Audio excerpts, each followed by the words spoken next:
আমি এই বিষয়টা সম্পূর্ণ শিক্ষা দপ্তরের ব্যাপার, এখানে দলের কোনো বক্তব্য এই মুহূর্তে বলার কোনো অবকাশ নেই।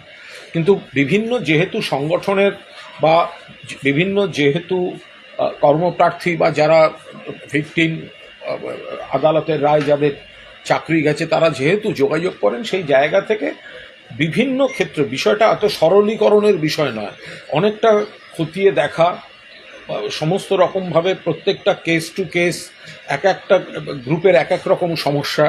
ফলে এখানে নিশ্চিতভাবে অযোগ্যদের কেউ মদত দিচ্ছে না, কিন্তু এই অযোগ্য বলতে যাদের বলা হচ্ছে তারা সত্যি অযোগ্য নাকি অযোগ্য নয়, কিছু ক্ষেত্রে একটা আর এক রকম ব্যাখ্যা আসছে যে কনসার্ন তাদের হয়তো কোনো দোষ নেই, কোনো একটা এদিক ওদিকে কোনোভাবে একটা কিছু হয়েছে।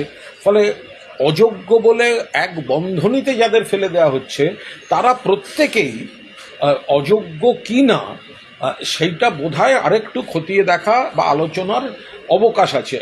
সত্যি যারা অযোগ্য যদি কেউ প্রমাণিত হয়ে থাকে যে একেবারে অনিয়ম করে এই করে ওই করেছে, তাদের কথা একদম আলাদা। কিন্তু দশচক্রে ভগবান যাতে ভূত না হয়, সেটাও নিশ্চিতভাবে সংবেদনশীল মন নিয়ে দেখার চেষ্টা হচ্ছে। সেই কারণেই এই জায়গাগুলো সময় লাগছে। এর মানে এই কখনো নয় যে কোনো দুর্নীতি বা কোনো অনিয়ম বা কোনো সত্যিকারের অযোগ্য তাদেরকে সরকার বা শিক্ষা দপ্তর বা এসএসসি বা কোনো কেউ সমর্থন করছে বা রক্ষা করার চেষ্টা করছে, এটা একদম ভুল।